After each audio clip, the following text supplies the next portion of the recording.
Kau sertaku, tak usah ku bimbang, kau di dalamku, tak usah ku cemas, kau penghiburku saat ku lemah, kekuatku. Ku nyanyi haleluya,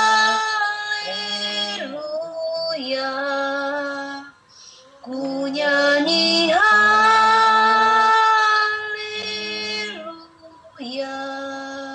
Sungguh kau hebat, ajaib perkasa perbuatanmu.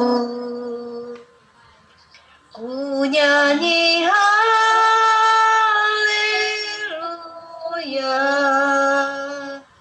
ku nyanyi haleluya. Sungguh kau hebat, ajaib perkuasa perbuatanmu di hidupku. Pagi hari ini saya ingin menyampaikan firman Tuhan yang saya beri judul harapan yang tidak diharapkan.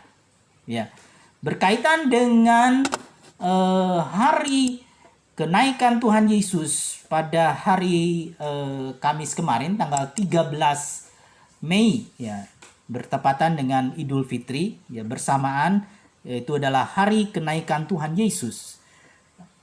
Nah, ketika Tuhan Yesus naik ke surga, ada harapan, ada pengharapan dari murid-murid Tuhan Yesus. Ya, ada sebuah pengharapan. Dan kita pun memiliki sebuah pengharapan ya, dalam masa depan kita. Ya. Tetapi terkadang kenyataan pengharapan itu tidak terwujud, dan yang terwujud adalah sesuatu yang tidak kita harapkan.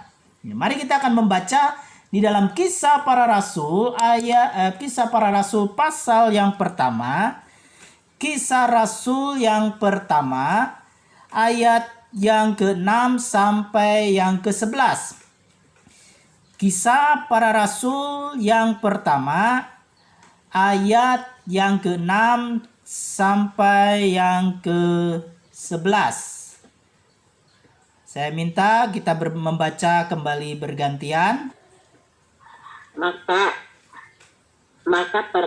bertanyalah mereka yang berkumpul di situ, Tuhan, maukah Engkau pada masa ini memulihkan kerajaan bagi Israel?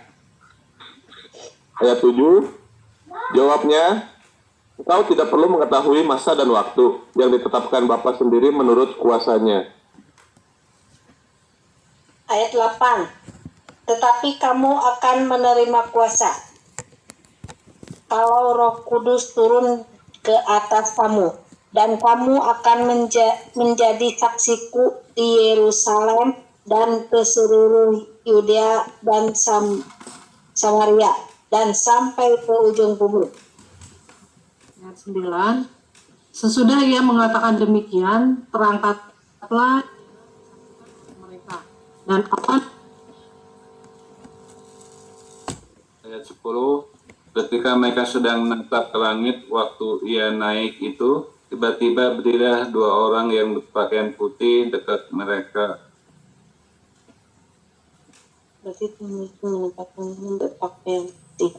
Ayat 11, dan berkata kepada mereka, hai orang-orang Galilea, mengapakah kamu berdiri melihat ke langit? Yesus ini yang terangkat ke surga meninggalkan kamu, akan datang kembali dengan cara yang sama seperti kamu melihat dia naik ke surga. Ya, dalam peristiwa kenaikan Tuhan Yesus, Yesus berkumpul bersama-sama dengan para murid-muridnya di atas sebuah bukit yang namanya Bukit Zaitun, dan kala itu Yesus menyampaikan sebuah amanat agung, menyampaikan kepada murid-muridnya, dan setelah dia menyampaikan kepada murid-muridnya, dia terangkat ke surga. Ya. Tetapi ketika Yesus ada di atas bukit Zaitun itu, murid-muridnya mengungkapkan harapan, ya, mengungkapkan sebuah pengharapan bahwa Yesus sudah bangkit. Yesus yang dikiranya sudah mati, ternyata dia betul-betul bangkit. Pada 40 hari dia menampakkan diri kepada murid-muridnya dan mereka bersyukur bahwa bisa bertemu kembali dengan Yesus. Dan harapan mereka sampaikan kepada Yesus. Dalam ayat yang ke-6 dia katakan, murid-murid berkata, Tuhan, maukah Engkau pada masa ini memulihkan kerajaan bagi Israel?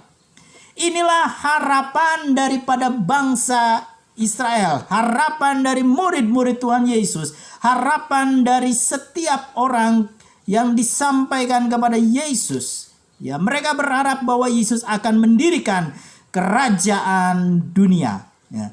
Mereka berpikir bahwa Yesus hadir sebagai Mesias, melepaskan bangsa Israel dari penjajahan Romawi, penjajahan dari bangsa Romawi yang di atas, di bawah dengan raja boneka, Raja Herodes yang menindas, yang bukannya menolong Raja Herodes tapi menindas, dia hanya menjadi raja boneka. Dan mereka berpikir bahwa Yesus ini akan menjadi raja bagi orang Israel, menjadi raja bagi orang Yahudi. Itu disampaikan kepada Yesus. Nah, inilah pengharapan daripada bangsa Israel, pengharapan dari orang-orang Yahudi, pengharapan dari murid-murid Tuhan Yesus, bahwa Yesus diharapkan membangun kerajaan dunia. Ya. Tentu terkadang kita juga berpikir, ya, ketika kita membangun gereja, kita membangun sebuah jemaat, ya, konsep apa yang ada dalam pikiran kita? Harapan apa yang kita pikirkan? Apakah kita mau membangun kerajaan dunia? Apakah kita mau membangun kerajaan yang sifatnya permanen di tengah-tengah dunia ini? Ya. Karena sifat kerajaan dunia itu adalah mengejar kekayaan, ya, mengejar materi, mengejar kehidupan yang penuh dengan berkat, penuh dengan kelimpahan, penuh dengan kekayaan. Ya, kemudian kerajaan dunia itu fokusnya pada kekuatan, ya, kepada kejayaan, kepada kepopuleran, bahwa gereja saya sudah maju, gereja saya sudah berdiri, gereja saya sudah punya gedung, gereja saya punya segala sesuatu, dan kami memiliki banyak program-program gereja. Ya. Dan inilah yang terjadi sebelum masa pandemi. Gereja berlomba-lomba membangun gedung-gedung yang tinggi, membangun katedral-katedral yang hebat, ya. Dan mereka mengumpulkan begitu banyak orang dan memberikan pengajaran-pengajaran kepada jemaat dengan tujuan mengeksploitasi jemaat berkaitan dengan materi. Ya, kalau Anda memberi, kalau Anda banyak memberikan persepuluhan, kalau Anda tidak memberi persepuluhan, engkau akan dihukum, engkau akan mengalami belalang pelahap, engkau akan mengalami sakit penyakit, maka berilah persembahan sebanyak-banyaknya buat gereja. Ya. Dan engkau akan diberkati, belalang pelahap akan diusir, dan segala sakit penyakit akan dihindarkan. Dan banyak pendeta-pendeta yang menyampaikan pemahaman yang keliru, membawa jemaat untuk seperti didorong secara emosinya, sehingga mereka menyerahkan, ketika khotbah itu disampaikan, mereka menyerahkan gelang-gelang emas mereka membuka dompet mereka, apa yang ada di dompet mereka serahkan kepada gereja, mereka bahkan melepaskan kalung-kalung emas dan menulis janji-janji iman untuk dipersembahkan kepada gereja, dan mereka berpikir bahwa kalau saya sudah memberi persembahan maka saya akan menerima lipat kali ganda. Ya. Benarkah ini yang menjadi misi, yang menjadi tujuan Allah. Ya. Kita harus melihat kepada sejarah gereja. Ketika gereja membangun kerajaan dunia, mengharapkan mereka membangun kerajaan dunia ini. Dan ini terjadi pada masa gereja Katolik di masa yang lalu sebelum terjadi masa reformasi. Ya, ada seorang imam yang bernama Johannes Tetzel, seorang rahib, seorang imam Katolik pada waktu itu. Dia diberikan perintah oleh Paus. Ini sebuah sejarah, bukan saya mendiskreditkan Katolik, tetapi ada sebuah kekeliruan pada zaman itu. Dan jadi pada saat itu Imam Tetzel diberi perintah ya untuk menulis sebuah surat pengampunan dosa, dan kemudian surat pengampunan dosa itu dijual karena kebutuhan. Paus hendak membuat sebuah gereja yang namanya Santo Petrus yang itu membutuhkan dana yang cukup besar, sehingga dalam khotbahnya Johannes Tetzel menyatakan bahwa saudara-saudara, berikan persembahanmu, berikan pemberianmu kepada Tuhan, ya.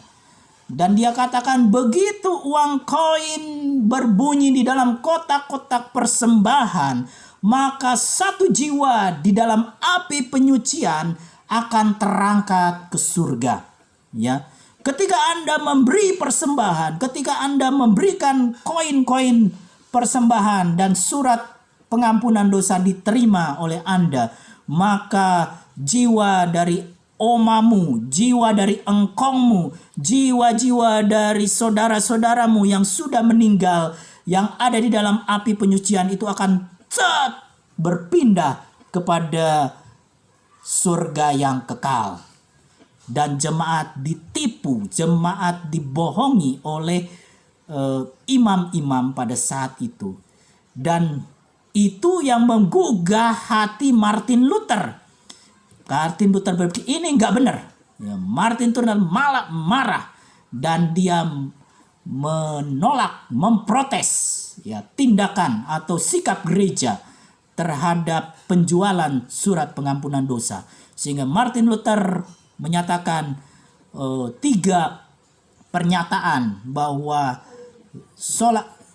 sola fide, ya, hanya oleh iman saja kepada Yesus maka kamu diselamatkan. Sola gratia, hanya oleh anugerah saja kamu diselamatkan. Dan sola scriptura, hanya oleh firman Allah saja yang menjadi sumber kebenaran. Ya. Nah, gereja ketika mencoba membangun kerajaan dunia, akibatnya akan mengarah kepada fokus kepada kekayaan, ya, kepada kemasyuran, kepopuleran. Dan ini menjadi peringatan bagi kita juga, ya. Ketika kita merintis jemaat ini, mungkin saya sebagai hamba Tuhan, kita bersama-sama punya kerinduan membangun gereja yang benar, ya, gereja yang sehat.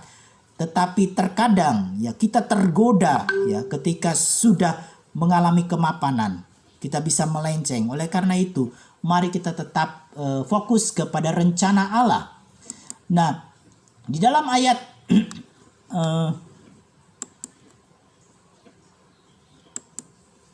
ya, selamat bergabung ya Intan dari Kupang ya.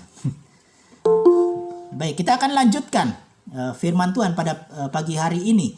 Ya, dikatakan ketika murid-murid Yesus bertanya, bisakah engkau membangun kerajaan, ya, memulihkan kerajaan Israel? Yesus, apa yang Yesus jawab? Yesus menjawab bahwa engkau tidak perlu tahu masa dan waktunya, ya. Itu adalah ada kuasa, ada dalam kuasa Allah, ya. Ada kuasa dalam kuasa Bapa. Bentar, nanti saya salah ayatnya ya.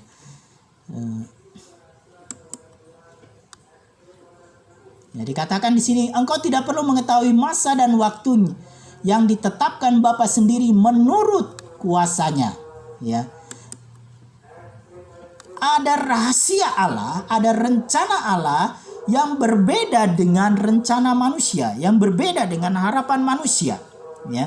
Rencana Allah berbeda dengan rencana manusia. Berbeda dengan harapan manusia. Harapan manusia adalah, wah saya bisa hebat, gereja saya bisa megah, gereja saya bisa dibangun. Ini kerajaan dunia, kita membangun kerajaan dunia. Ya, tetapi rencana Allah bukan membangun kerajaan dunia. Ya. Sehingga lewat corona, lewat COVID-19, gedung-gedung yang megah tidak bisa digunakan. Gedung-gedung yang sudah dibangun miliaran, menara-menara doa tidak bisa digunakan ketika COVID-19 melanda. Gedung-gedung gereja menjadi kosong dan kita beralih kepada ibadah-ibadah secara online. Ya. Artinya Tuhan punya rencana. Tuhan menginginkan bahwa gereja bukan dibangun secara megah dalam bentuk fisik, tetapi Tuhan punya rencana yang terindah, bahwa harapan Allah yang tidak kita harapkan, ya, yang tidak murid-murid harapkan, di mana membangun kerajaan Allah. Ya. Manusia tidak mengharapkan yang mereka harapkan, pikir bahwa membangun kerajaan secara fisik. Ternyata yang Tuhan inginkan, yang tidak terpikir, yang tidak terwujudnya sesuatu yang tidak diharapkan, yaitu membangun kerajaan Allah yang tidak terlihat bangunannya secara fisik. Di mana kerajaan Allah menekankan nilai kebenaran. Kerajaan Allah membawa damai sejahtera. Kerajaan Allah membawa sukacita bagi setiap orang percaya yang dikerjakan oleh kuasa Roh Kudus. Sehingga Yesus berkata, kamu akan menerima kuasa, ya, kalau Roh Kudus turun ke atas kamu, dan kamu akan menjadi saksiku di Yerusalem, di seluruh Yudea dan Samaria, dan sampai ke ujung bumi. Ketika perintah ini disampaikan, amanat ini disampaikan, kamu akan menerima kuasa kalau Roh Kudus turun ke atas kamu. Ketika Roh Kudus turun pada hari Pentakosta, Petrus tidak bangun gereja, ya, tidak bangun gedung maksudnya. Tapi Petrus memberitakan Injil, 3.000 orang bertobat. Ya. Kemudian murid-murid yang lain tersebar dari Yerusalem. Mereka tersebar, ada yang ke Yudea, ada yang ke Samaria, dan ke ujung bumi. Ya, seperti yang sudah saya sampaikan, Thomas ke India, beberapa murid-murid Rasul yang lain pergi ke daerah lain, Rasul Paulus ke Asia kecil, ya. Injil diberitakan dan mereka membangun kerajaan Allah. Gereja Efesus, gereja Galatia, gereja Kapadokia, gereja-gereja dibangun di sebuah kota, tapi bukan bangunan-bangunan, ya. Dalam bentuk fisik, mereka membangun gereja, artinya kelompok orang-orang percaya. Ya, karena masa aniaya, mereka bisa berkumpul di mana-mana saja. Entah di taman, entah di gua-gua, ya, di sebuah tempat-tempat di bawah tanah. Ya. Mereka tidak membangun gedung, tapi mereka memberitakan Injil sehingga kerajaan Allah berdiri.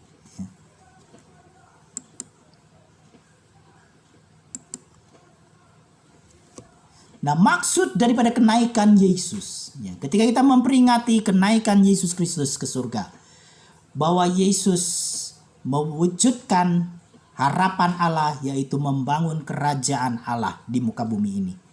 Ya. Dan dengan cara mengutus Roh Kudus, memperlengkapi orang percaya dengan kuasanya, supaya menjadi saksi atau menjadi alat Tuhan, menjadi agen Tuhan, untuk melaksanakan harapan Allah, membangun kerajaannya di bumi ini. Dan dia yang telah naik ke surga, dikatakan dia akan datang kembali sebagai raja di atas segala raja. Kita yang menyiapkan kerajaannya di bumi ini, kita yang menyiapkan kerajaan Allah di muka bumi ini, dan satu waktu sang raja itu akan turun ke dalam dunia ini. Dia menjadi raja, memerintah atas umatnya, ya. Kalau kita berbicara tentang akhir zaman nanti, itu adalah masa kerajaan 1000 tahun, di mana Yesus sebagai Raja memerintah atas umatnya, atas muka bumi ini. Ya. Jadi pada hari ini ya, kita memperingati kenaikan Yesus. Yesus naik ke surga bukan untuk mendirikan kerajaan dunia, tapi Yesus naik ke surga, dia meminta umatnya untuk membangun kerajaan Allah. Ya, membangun kerajaan Allah yang isinya adalah kebenaran, damai sejahtera, dan sukacita. Kiranya firman Tuhan ini boleh memberkati kita semua, menggugah kita bahwa visi kita bukan membangun kerajaan dunia, tapi visi kita adalah membangun kerajaan Allah. Tuhan memberkati. Kami bersyukur untuk siang hari ini kami boleh beribadah kepada Tuhan. Mari Bapak Ibu Saudara, kita angkat tangan kita. Kiranya berkat dari Allah Bapa, cinta kasih daripada Tuhan Yesus Kristus, serta persekutuan dengan Roh-Nya yang kudus akan menyertai kita mulai hari ini sampai Tuhan Yesus datang kembali. Di dalam nama Tuhan Yesus Kristus kami berdoa. Amin. Ya, selamat hari Minggu. Tuhan memberkati. Ya.